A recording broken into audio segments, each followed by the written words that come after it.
Welcome to Teacher Bob Channel. Ang tutorial na to ay request ni Ina. Member siya ng FB group chat na ito. Ang kanta ay nasa key of D sharp major or E flat major. At ang mga chords ay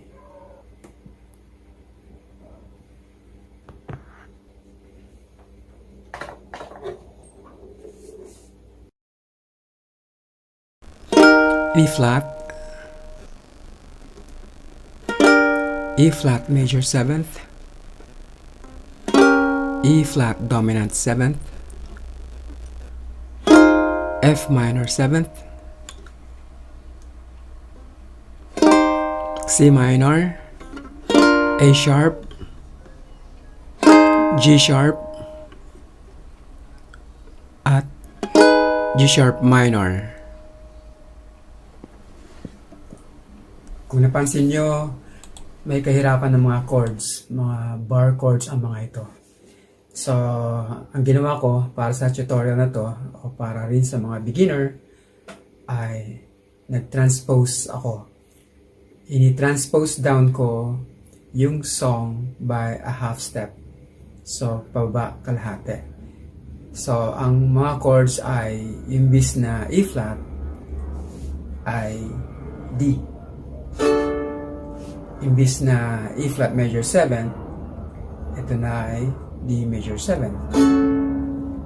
Imbis na E flat dominant 7, ito ay D dominant 7. At imbis na C minor, ito ay B minor na. At instead of A sharp, naging A na. At instead of G sharp, ito ay G na. At instead of G sharp minor, ito ay G minor na. Dahil binaba ko o transpose down ko yung mga chords by a half step, natural na bababa din ang tono. Pero may kasagutan dyan para may balik sa tamang pitch. Gagamit tayo ng capo.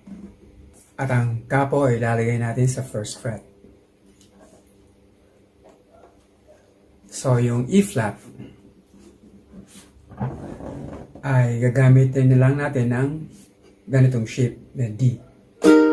D yan, pero ang sound niya ay E flat major. Ito ay D major 7th, pero ang sound nito ay E flat major 7th. Ito ay ang shape ay D dominant 7th, pero ang tunog ay E flat dominant 7th. At yung B minor natin, ito ang shape, pero ang tunog ay C minor. At para sa A sharp, ang shape ay A. A ang shape, pero A sharp major ang tunog.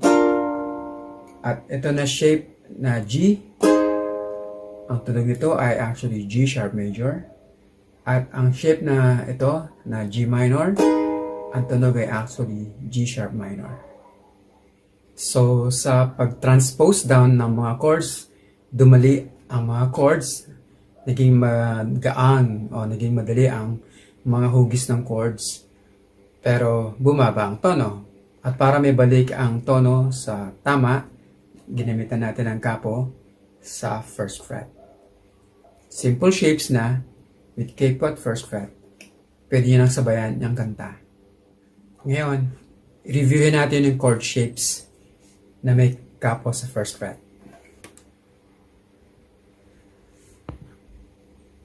Para sa D major, teka muna, reviewin muna natin yung fretboard. Ito na ang first fret, second fret, third fret, fourth fret. Kasi itong position ng capo ang parang bagong pwesto o bagong position ng nut. So, sa chord diagram na titignan nyo mamaya na nandito, ito na ang pinaka first fret, second fret, third fret, fourth fret, and so on. Ito yung first string, second string, third string, at fourth string. Ngayon, para sa D major na shape, index finger sa fourth string at second fret, middle finger sa third string at second fret pa rin, at ring finger sa second string at second fret pa rin. Yung first string open. At para sa D major 7th naman, ang gagawin nyo na lang ay wag nang galawin ang ring finger. Diyan pa rin yan.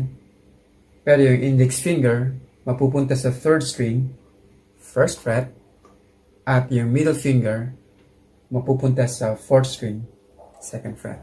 So ito na ang hugis or shape ng D major 7th. At para sa D dominant 7th, alisin nyo na lang itong index finger. At para sa E minor 7th, ilipat nyo itong dalawang fingers one string down. So, yung middle finger mapupunta sa third string at yung ring finger mapupunta sa first string. At para sa B minor, i-press nyo na lang lahat ng strings using your index finger sa second fret at yung ring finger nasa fourth string at fourth fret. And then, para sa A major, index finger sa third string at first fret, middle finger sa fourth string at second fret. At para sa G major, index finger sa third string at second fret, middle finger sa first string at second fret, and ring finger sa second string at third fret. At para sa G minor, index finger sa first string at first fret, middle finger sa third string at second fret, at ring finger sa second string at third fret.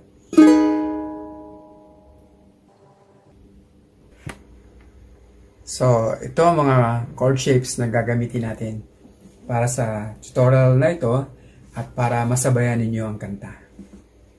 Sa tutorial na ito, meron akong mungkahi or suggestion na dalawang strumming patterns. At ang strumming patterns na ito ay hindi simple, hindi basic.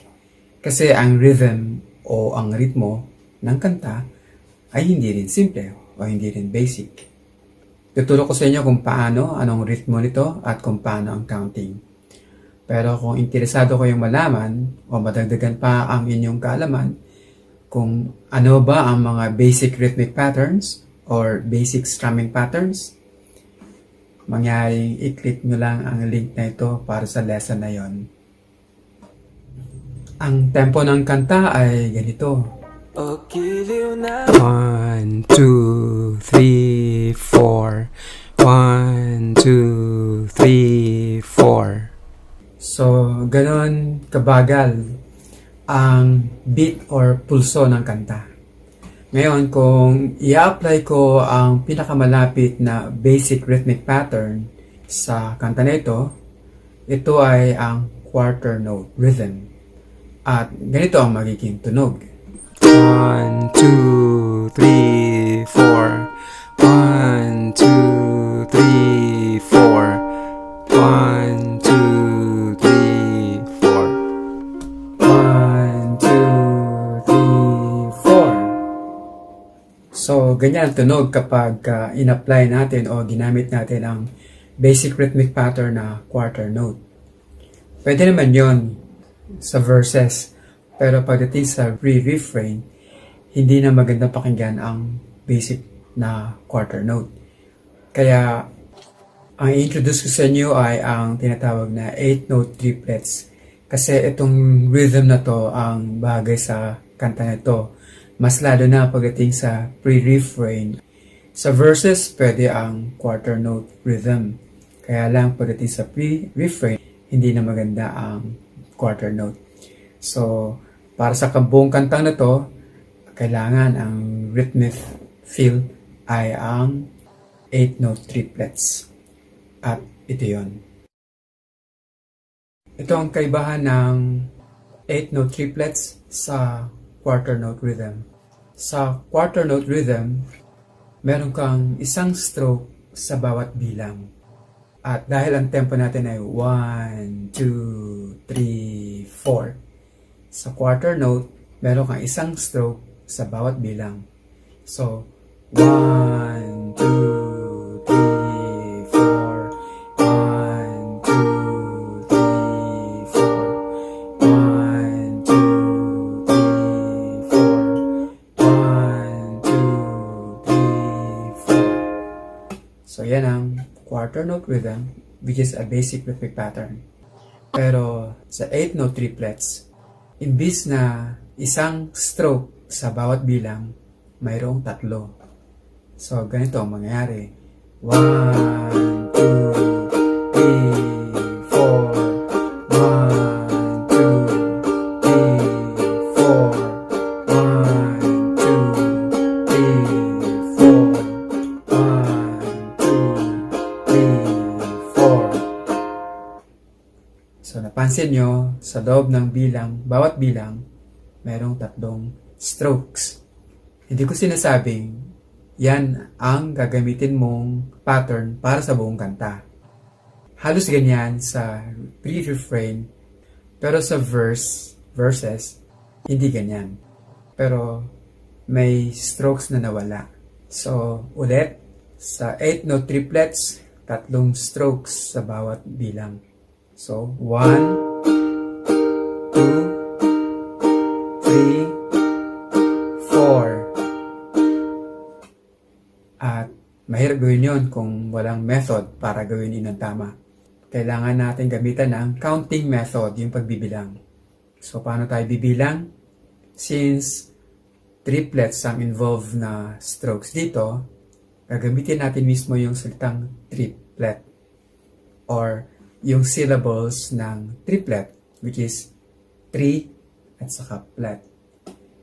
So, tingnan nyo itong counting na to. Mapansin nyo o makikita nyo merong 4 na bilang. 1, 2, 3, at 4. Yan ang bilang sa isang sukat o isang measure. At mapapansin nyo rin sa pagitan ng 1 at saka 2, nandun yung syllables ng salitang triplet, 3 at saka plet. At sa pagitan din ng 2 at saka 3, nandun din yung 2 syllables. At sa pagitan ng 3 at saka 4, nandun din ang syllables. At sa pagitan ng 4, sa susunod na bilang na 1, sa susunod na sukat or measure, nandun din yung 2 syllables. So, ang counting natin para sa 8-note triplets ay 1 triplet, 2 triplet, 3 triplet, 4 triplet. So, kung i-apply ko o gagamitan natin ng chords, ganito ang mangyayari. 1 triplet, 2 triplet, 3 triplet, 4 triplet, 1 triplet, 2 triplet, 3 triplet, 4 triplet, 1 triplet, 2 triplet, 3 triplet, 4 triplet, 1 triplet, 2 triplet, 3 triplet, 4 triplet. So, yun yung application ng 8-note triplets. Pero ang patterns na iminumungkahi ko sa tutorial na to ay may kaibahan ng konti dyan sa triplet na yan. At ito ang pattern para sa verses. Pakitignan na maigi itong pattern na ito kasi ito yung pattern natin sa verses.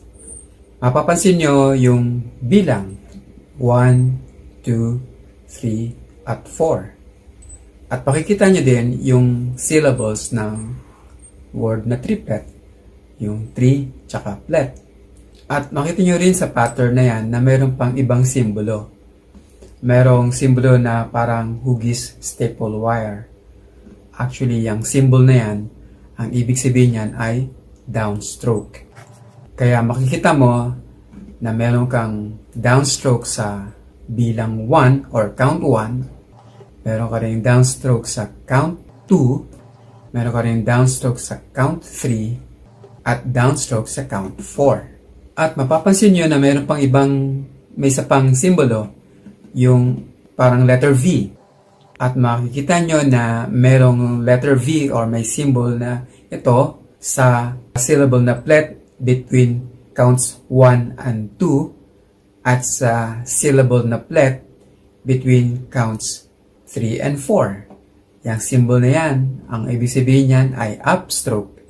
So meron kang upstroke dun sa plet na nasa pagitan ng counts 1 at saka 2 at meron kang upstroke doon sa plet mismo sa pagitan ng counts 3 at 4. So, sa strumming pattern na ito na minumungkahi ko para sa verses, ay meron kang 6 na strokes.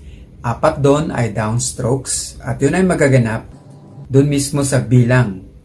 Sa 1, sa 2, sa 3, at sa 4 sa isang measure. Pero, meron ka ding upstrokes, 2 upstrokes doon sa syllable na plet sa pagitan ng bilang 1 and 2 at saka doon sa plet sa pagitan ng bilang 3 and 4. So, 1, 3, plet, 2, 3, plet, 3, 3, plet, 4, 3, plet. So, yan ang pattern na minumungkahi ko para sa verses. Para magawa ninyo ng tama ito, magbilang muna kayo ng mabagal or i-apply ninyo sa mabagal na tempo. Ang importante dito ay steady ang iyong counting. So, ganito dapat. 1, 3, plet, 2, 3, plet, 3, 3, plet, 4, 3, plet.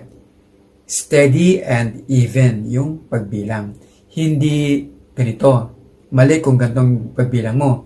1, triplet 2, triplet 3, triplet 4, triplet. Yun ang mali. Kasi nawala ka sa steady na tempo or even tempo. Dapat 1, triplet, 2, triplet, 3, triplet, 4, triplet. So, practice ka muna ng steady na pagbilang ng ganyang counting, triplet counting. Tapos, tandaan mo lang na sa bawat bilang na 1, 2, 3, at 4 ay downstrokes. At doon naman sa plet, after count 1 ay may upstroke ka. At doon sa plet, after count 3 ay meron ka ring upstroke. So, i-apply natin sa D major chord.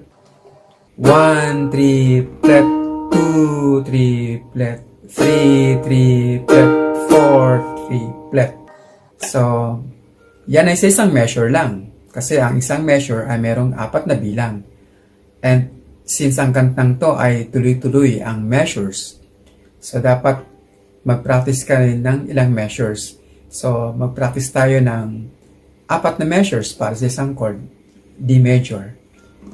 1, 3, plet, 2, 3, plet, 3, 3, plet, 4, 3, plet, 1, 3, plet, 2, 3, plet, 3, 3, plet, 4, 3, plet, 1, 3, plet, 2, 3, plet, 3, 3, plet, 4, 3, plet, 1, 3, plet, 2, 3, plet, 3, 3, plet, 4, triplet. So, pag nagagawa ninyo ng tama yon at hindi kayo na nagkakamali, practice lang naman yan eh. So, i-apply mo na sa mga chords.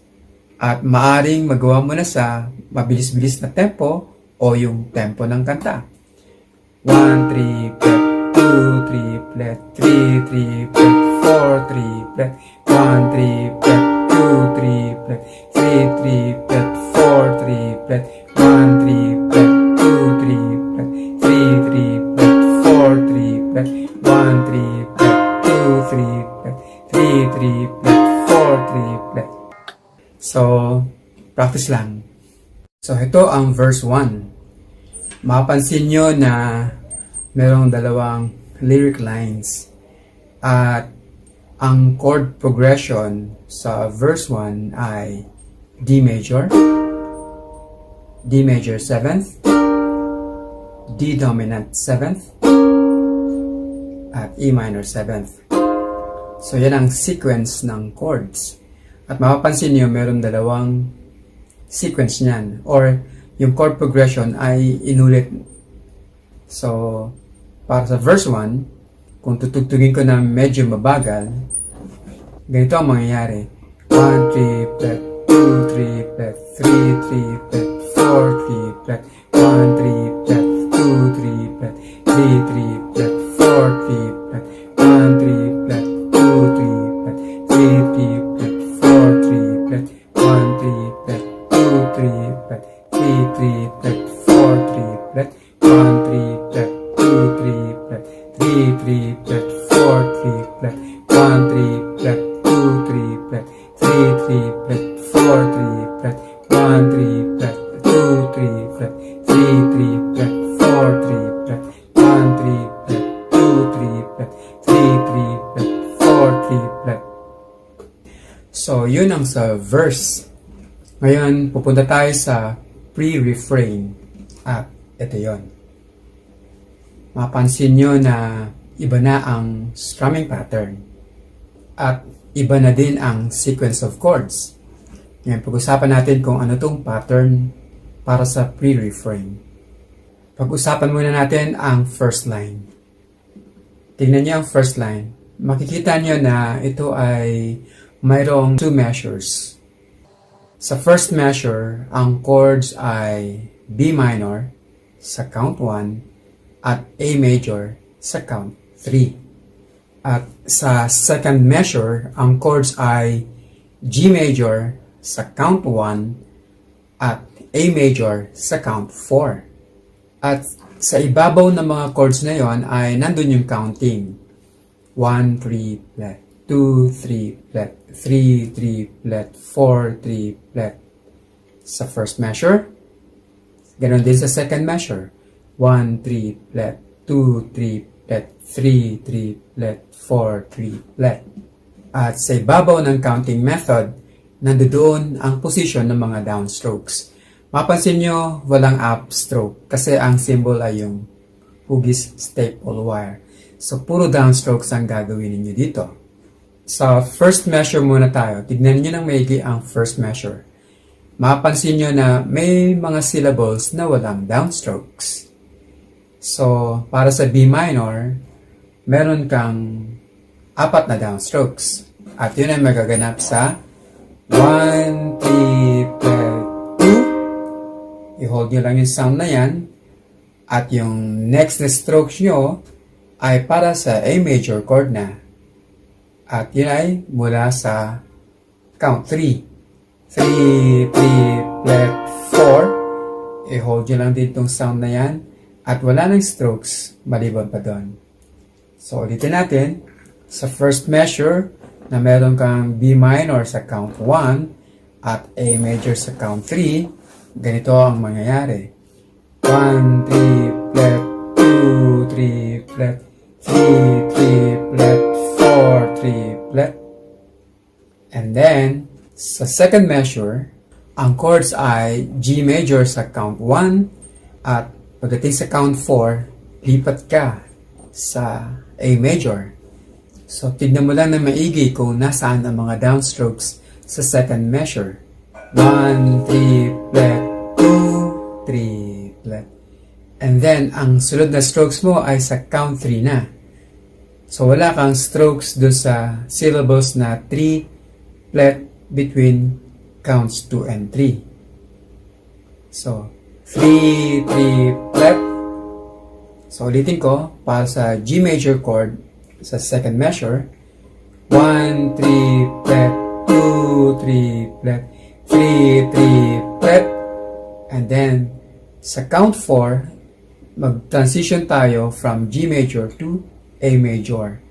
At meron kang 3 strokes. 4, 3, flat. So, yan ang magaganap sa second measure. So, buuin ko ang second measure.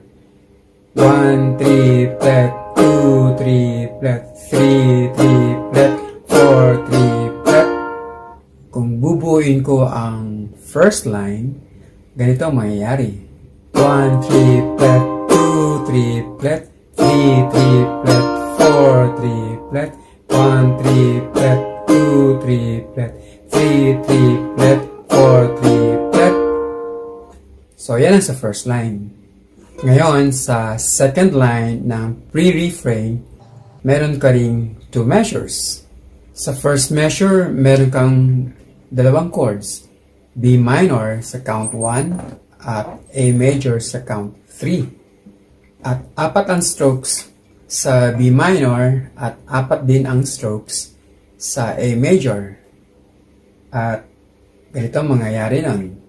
Ito ang stroke sa B minor. 1 triplet, 2, and then wala sa susunod na syllables na triplet. Pero pagdating sa count 3, na ang chord ay A major chord, doon ka naman mag-continue ng strumming. 3 triplet, 4 triplet. So kung ulitin ko ang first measure, ganito yun. 1 triplet, 2 triplet, 3 triplet, 4 triplet. Ngayon, paglipat sa second measure, meron ka pa rin dalawang chords. G sa count 1 at G minor sa count 3. May 6 na strokes sa G.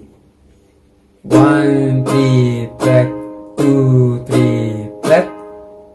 At may 4 na strokes sa G minor. 3 triplet, 4 triplet.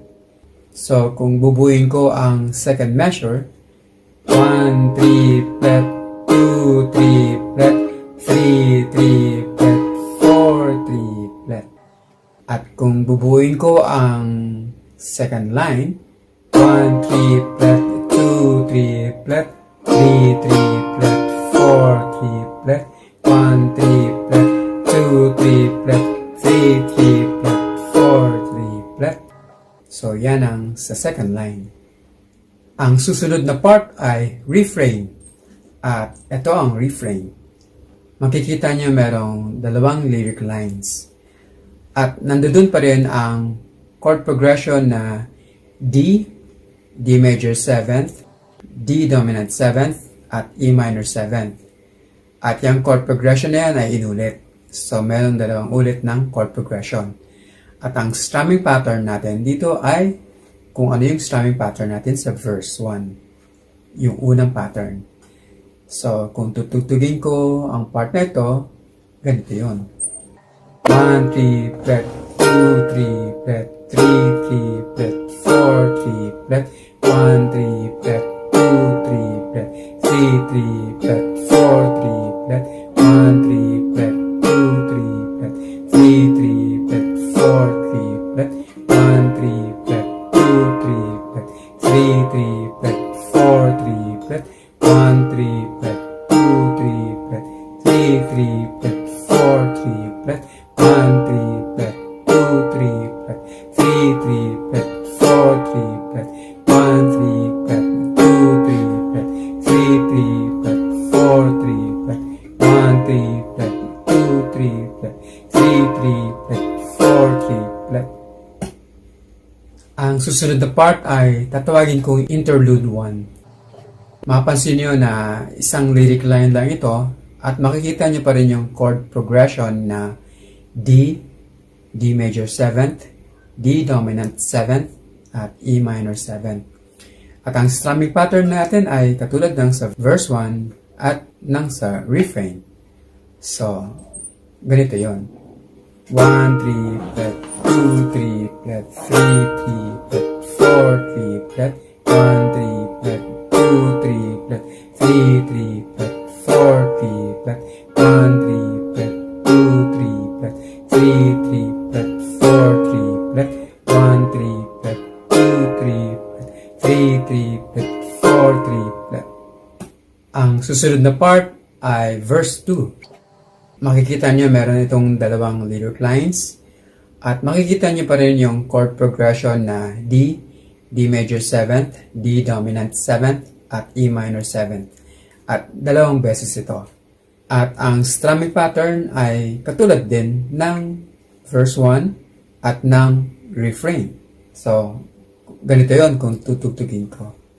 1, 3, flat, 2, 3, flat, 3, 3, flat, 4, 3, flat, 1, 3, flat, 2, 3, flat, 3, 3, flat, 4, 3, flat, 1, 3, flat, 2, 3, flat, 3, 3, flat, 4, 3, flat, 1, 3, flat, 2, 3, flat, 3, 3, flat, 4, 3, flat, 1, 3, flat, 2, 3, flat, 3, 3, flat, 4, 3, flat, 1, 3, flat, 2, 3, flat, 3, 3, flat, 4, 3, flat, 1, 3, flat, 2, 3, flat, 3, 3, flat, 4, 3, flat, 1, 3, flat, 2, 3, flat, 3, 3, flat, 4, 3, flat.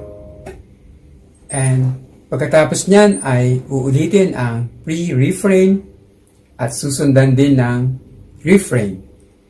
So, ganito yon. So, ito yung pre-refrain. 1, 3, flat, 2, 3, flat, 3, 3, flat, 4, 3, flat, 1, 3, flat, 2, 3, flat, 3, 3, flat, 4, 3, flat, 1, 3, flat, 2, 3, flat, 3, 3, flat, 4, 3, flat, 1, 3, flat, 2, 3, flat, 3, 3, flat, 4, 3, flat. And then after nun, sunod ay ang refrain. At ang pattern natin ay yung first strumming pattern.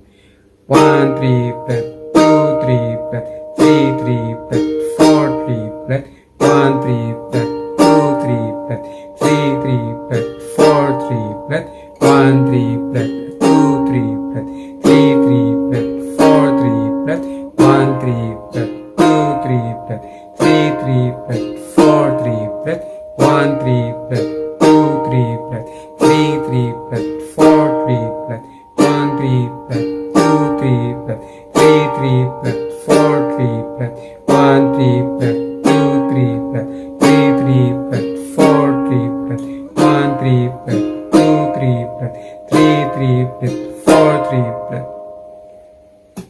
And after this is what I call interlude 2. And here's interlude 2. Mapansin nyo na nandun pa rin yung chord progression na D, D major 7, D dominant 7, at E minor 7. At mapapansin din nyo na dalawang ulit ito.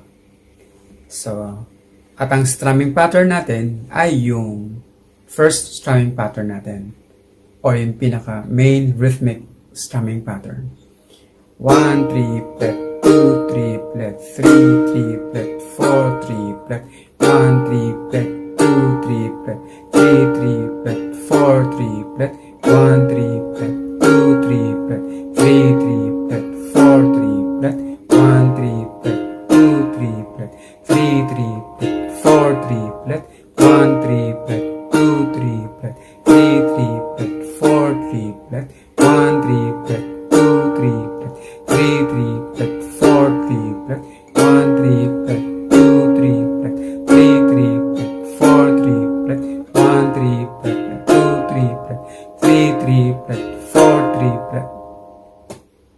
At para sa huling bahagi ng kanta, meron tayong panibagong right hand technique. Hindi ito strumming pattern. Ito ay finger picking pattern. At ito yon. Nandun pa rin yung counting natin na triplet counting. 1, 3, flat, 2, 3, flat, 3, 3, flat, 4, 3, flat. And that's good for one measure. Pang isang measure yan. At makikita nyo ang mga letters P, I, M, at saka A. Ano ba yung mga letters na yon? Yon ay notation para sa right hand. Kung right hand yung pang strumming mo at hindi ka left-handed, yung P ay ito yung thumb. Kasi galing ito sa salitang pulgar na Spanish word pulgar. Thumb. So letter P. At yung I ay Spanish word for index finger, which is indice. At yung letter M ay Spanish word para sa middle finger, medio. At yung letter A ay Spanish word for the ring finger, anillo. So, kaya P-I-M-A. So, yung sequence na yan, makikita mo sa pattern ay meron kang P-I-M-A-M-I, P-I-M-A-M-I. Kung babasahin mo, mababasa mo yan ng P-Mami, P-Mami. So, meron kang dalawang sequence na P-Mami. So, ibig sabihin, P-I-M-A-M-I.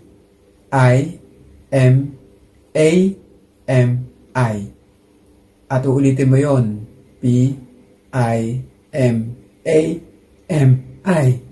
So, meron kang dalawang sequence sa isang measure. Yung sequence na yan ay yan ang movements ng right hand fingers mo. So, pag nakita mo letter P, ibig sabihin yung right hand thumb. And then, makikita mo letter I, ibig sabihin, yan yung para sa index finger mo. Pag nakita mong letter M, yan ay para sa middle finger mo. Pag nakita mong A, yan ay para sa ring finger.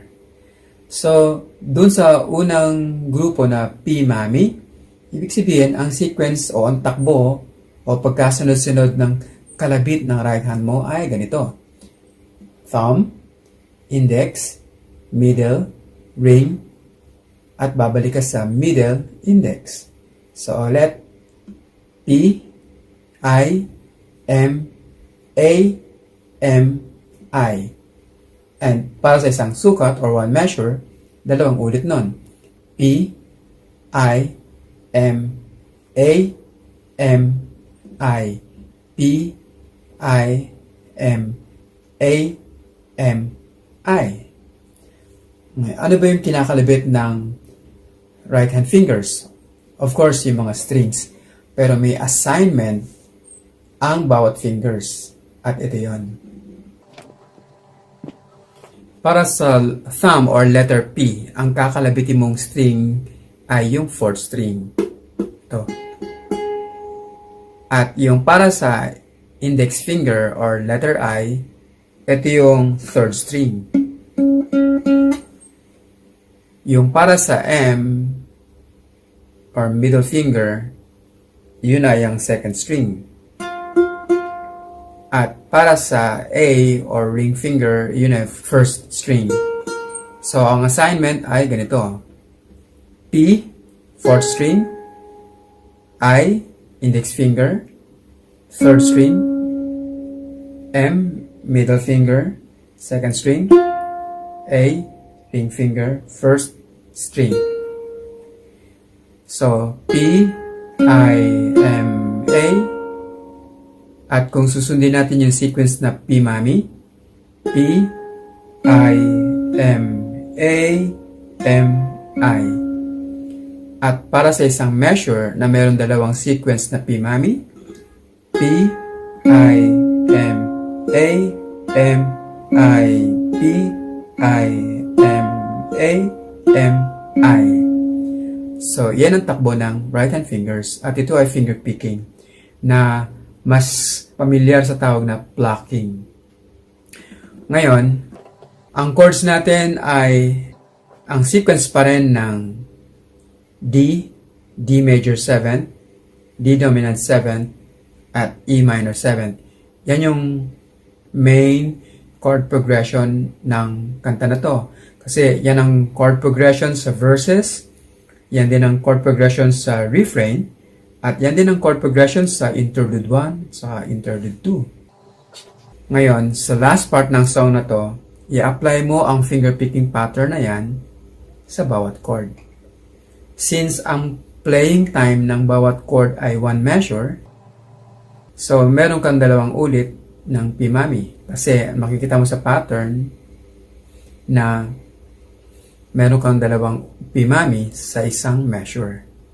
P, I, M, A, M, I, P, I, M, A, M, I. So, yan ang i-apply mo sa bawat chord. So, umpisahan natin sa D major. Ganito yon. P, I, M, A, A, M, I, B, I, M, A, M, I.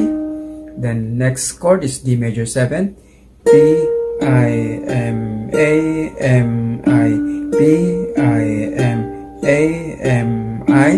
Next chord I, D dominant 7, B, I, M, A, M, I, B, I, M, A, M, I. And then next chord is E minor 7, B, I, M, A, M, I, B, I, M, A, M, I. And then continue, B, I, M, A, M, I, B, I, M, A, M, I, B, I, M, A, M, I, B, I, M, A, M, I, B, I, M, A, M, I, B, I, M, A, M, I, B, I, M, A, M, I, B, I, M, A, M, I. At yan ang katapusan o yan magtatapos. Sana naman meron kang natutunan o natuwa ka sa tutorial na to. At kung ikaw ay natuwa sa tutorial na to o nagustuhan mo ang tutorial na to, huwag mo naman kalimutang i-like itong content na ito o itong tutorial na ito. At pakishare na rin sa mga kilala mo para matutunan din nila itong kanta na ito. At to make my day, para naman masihan ako, kung hindi ka pa nakapag-subscribe, subscribe ka naman sa channel na ito. Para sa demonstration or demo or playthrough ng song na ito, para makita nyo kung paano ko tinugtog at sinabayan ng pagtugtog ang kanta na ito, mangyari lamang na pag-click itong link na ito para doon sa demo ko ng kanta na ito. Maraming salamat sa panonood. Don't forget to like the video and subscribe to get notified for new upload. Please check out the end screens for more contents like this. Thank you for watching.